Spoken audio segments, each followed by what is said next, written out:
भारतीय न्याय संहिता बीएनएस भारतीय न्याय संहिता बीएनएस 2023 की एक महत्वपूर्ण धारा है, सेक्शन है, जिसे हम 38 के नाम से जानते हैं, सेक्शन 38।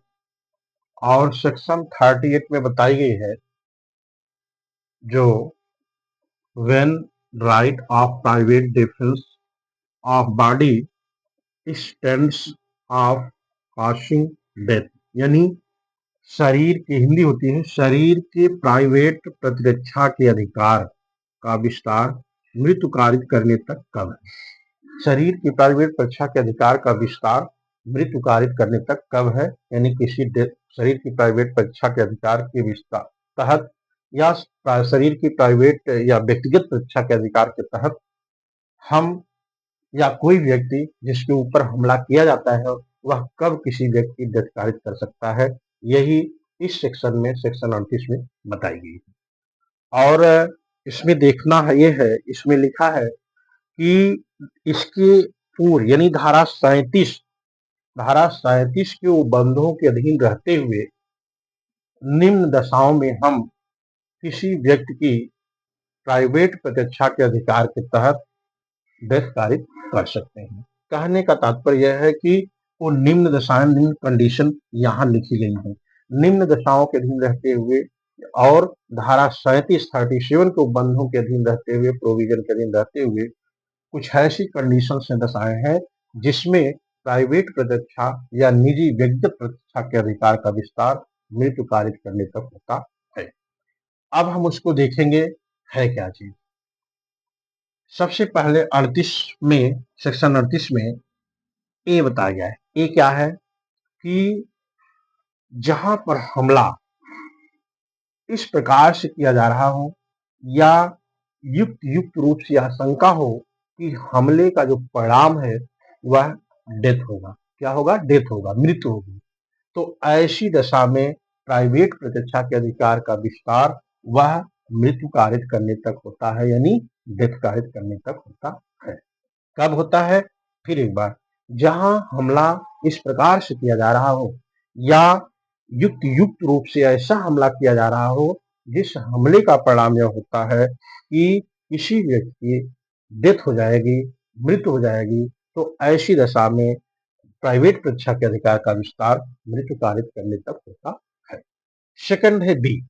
इसमें बताया गया है ग्रेवियस हर्ट, जहां कि हमला इस प्रकार से किया जा रहा हो कि युक्त रूप से हमले का जो परिणाम यह होगा गंभीर चोट होगी, घोर उपहत होगी, तो ऐसी दशा में प्राइवेट प्रतिरक्षा के अधिकार का विस्तार या व्यक्तिगत प्रतिरक्षा के अधिकार का विस्तार मृत्यु कारित करने तक होता है। दूसरा, इसके बाद है थर्ड यानी सी। सी में बताया गया है रेप, यानी बलात्कार या ब्लास्ट, जहां पर हमला इस प्रकार से किया जा रहा हो कि या युक्त रूप से ऐसी आशंका है कि हमले का परिणाम रेप होगा, बलात्संग होगा या बलात्कार होगा। ऐसी दशा में प्राइवेट प्रतिरक्षा का अधिकार या व्यक्तिगत प्रतिरक्षा का अधिकार यह मृत्यु कारित करने तक, डेथ कारित करने तक होता है। इसके बाद फोर्थ यानी डेथ डी है अननेचुरल लस्ट। कहने का मतलब यह है प्रकृति विरुद्ध काम क्रीड़ा, जहां की हमला इस प्रकार से किया जा रहा हो कि हमले का परिणाम जो है प्रकृति विरुद्ध काम क्रीड़ा होगा, वहां ऐसी दशा में प्राइवेट प्रतिरक्षा के अधिकार का विस्तार मृत्यु कारित करने तक होता है। इसके बाद है ई। ई में बताया गया है किडनैपिंग और एब्डक्टिंग, अपहरण या व्यभिचारण, जहां पर हमला इस प्रकार से किया जा रहा हो कि युक्त रूप से हमले का परिणाम यह होगा या यह आशंका है कि हमला का परिणाम अपहरण या व्यभिचारण होगा, तो वहां ऐसी दशा में भी हमलावर की मृत्यु कारित करने तक प्राइवेट प्रतिरक्षा का अधिकार का विस्तार होता है। इसके बाद है यफ, जो है वह रॉन्गफुली कन्फिनिंग, यानी सदोष परिरोध, जहां पर हमला इस प्रकार से किया जा रहा हो कि युक्त युक्त आशंका है कि हमले का जो परिणाम होगा वह सदोष परिरोध होगा और जिस व्यक्ति को सदोष परिरोध में रखा जाएगा या रखा जाता है वह किसी लोक प्राधिकारी से, पब्लिक सर्वेंट से सहायता नहीं ले सकता है। तो ऐसी दशा में हमले का परिणाम मृत्यु कारित करने तक प्राइवेट परीक्षा के अधिकार का विस्तार होता है। और यहाँ बता दें, सदोष परिरोध से तात्पर्य होता है कि किसी भी व्यक्ति को चारों दिशाओं में बंद कर दिया जाए कि किसी दिशा में जाने के लिए स्वतंत्र न हो, उसे सदोष परिरोध कहा जाता है। तो ये होगा। इसके बाद आता है जी, ए शिट। यदि हमला इस प्रकार से किया जाता है या हमले का परिणाम यह होता है, ये युक्त युक्त आशंका है कि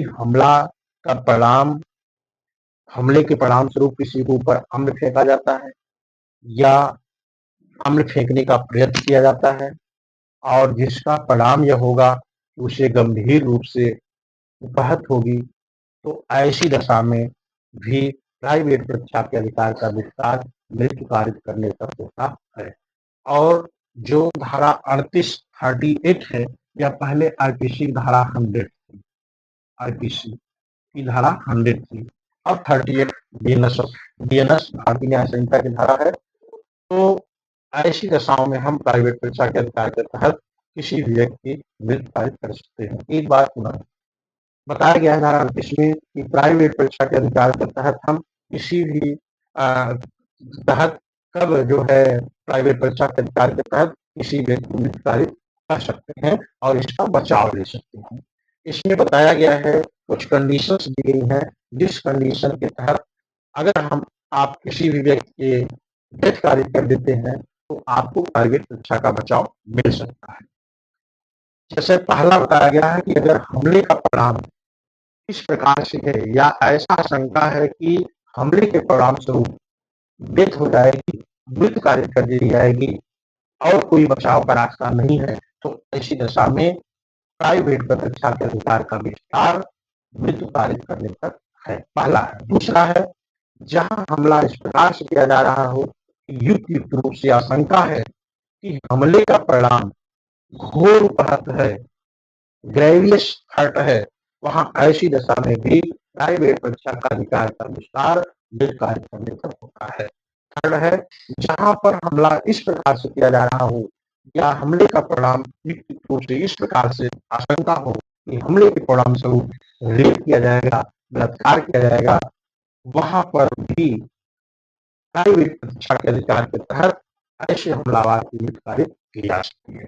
इसके बाद है फोर्थ, अननेचुरल रश, जहां पर यानी प्रकृति विरुद्ध काम करा, जहां पर हमला इस प्रकार से किया जा रहा हो कि हमले के परिणाम स्वरूप युक्त रूप से आशंका हो कि प्रकृति विरुद्ध काम टेढ़ा किया जाएगा, प्रकृति विरुद्ध काम टेढ़ा होगा, यानी नेचर के अगेंस्ट उससे काम वासना की पूर्ति की जाएगी। तो ऐसी दशा में जो है प्राइवेट परीक्षा का अधिकार का विस्तार मृत्यु कारित करने तक होता है। इसके बाद होता है ए, किडनैपिंग, यानी अपहरण या व्यभिचारण की बात की गई इसमें। अगर हमला ऐसा किया जा रहा है कि जिसके परिणाम स्वरूप युक्त आशंका है कि अपहरण या व्यभिचारण किया जाता है, तो ऐसी दशा में भी प्राइवेट परीक्षा का अधिकार निर्धारित करने तक है। लेकिन ये ध्यानिए कि जब आपके पास और बचने का विकल्प न हो तो। इसके बाद रॉन्गफुली कन्फाइंड, सदोष परिरोध, अगर हमला ऐसा हो जिसके परिणाम स्वरूप किसी व्यक्ति को सदोष परिरोध में रखा जाता है। हमने बताया सदोष परिरोध का मतलब चारों दिशाओं से बंद कर दिया जाता है, किसी दिशा में जाने के लिए तो उसे छूट नहीं है और इसके परिणाम स्वरूप वह किसी लोक प्राधिकारी से सहायता नहीं ले सकता है, उसके पास सहायता लेने का कोई आधार नहीं बचे हैं, कोई समय नहीं बचा है, कोई और माध्यम नहीं बचे हैं, तो ऐसी दशा में भी हमलावर की गिरफ्तारी की जा सकती है। इसके बाद है एसी, अम्ल। अम्ल, अगर कोई व्यक्ति हमले के परिणाम स्वरूप अम्ल फेंकता है, अम्ल फेंकने का प्रयत्न करता है और ऐसे अम्ल फेंकने या फेंकने के प्रयत्न के परिणाम स्वरूप गंभीर उपहत की आशंका है, युक्त रूप से आशंका है, तो ऐसी दशा में भी प्राइवेट परीक्षा के अधिकार का विस्तार मृत्यु कारित करने तक है। अब यहाँ हम केसों के माध्यम से समझेंगे। देवनारायण बनाम उत्तर प्रदेश राज्य की केस है AIR 1973। इस केस में माननीय उच्चतम न्यायालय ने बताया है, युक्त युक्त का मतलब बताया है। माननीय उच्चतम न्यायालय ने कहा कि यहाँ युक्त युक्त से तात्पर्य यह है कि खतरे का तत्काल उपस्थित होना, खतरे का तत्काल विराजमान होना, मात्र खतरे की शंका होना या आशंका होने पर भी प्राइवेट डिफेंस के तहत हम किसी व्यक्ति की विरुद्ध कार्य नहीं कर सकते हैं, बल्कि खतरे का युक्त युक्त रूप से विराजमान होना चाहिए।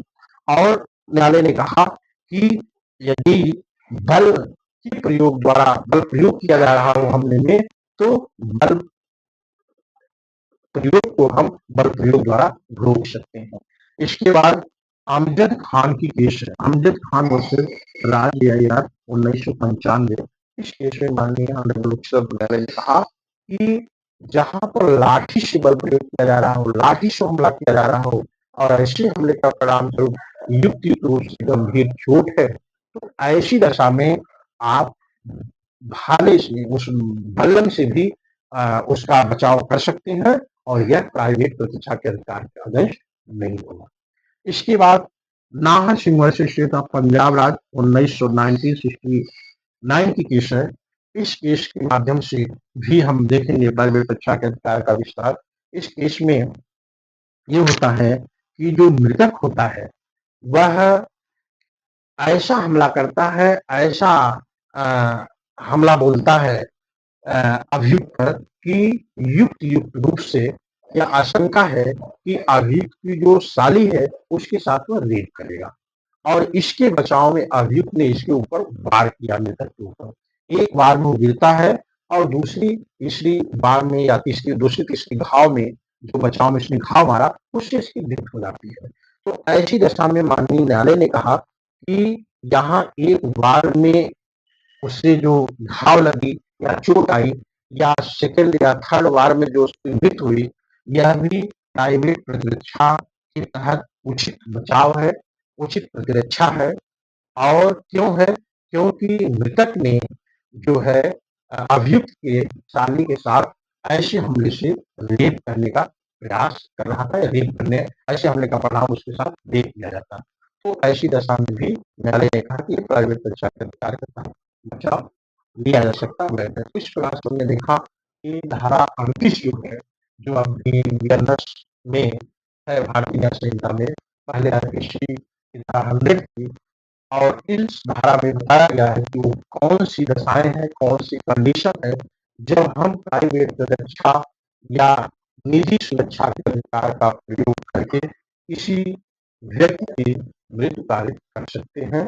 यहाँ ये बता देना आवश्यक है कि इस धारा के तहत लिखित जो प्राइवेट प्रतिरक्षा के अधिकार है, इसका प्रयोग हम तभी करते हैं या इसका यूज हम तब करते हैं जबकि हमारे पास बचने का और कोई माध्यम न हो, और कोई रास्ता न हो। और कोई रास्ता का मतलब जैसे लोक प्राधिकारी से सहायता लेना या भाग जाना, तमाम ऐसी चीजें हैं।